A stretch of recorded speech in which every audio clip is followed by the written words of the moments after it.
আজিৰ থালিখনত কি আছে চাওঁ বলক।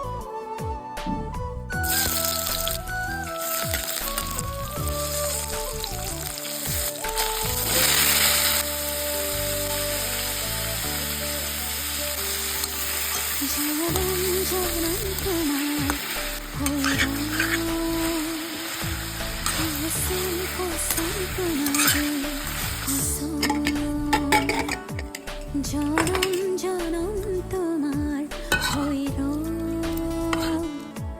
কসম কসম তোমারে কসম যুগে যুগে বই যাব প্রেমর নদী পৃথিবী হই রব আমার সাক্ষী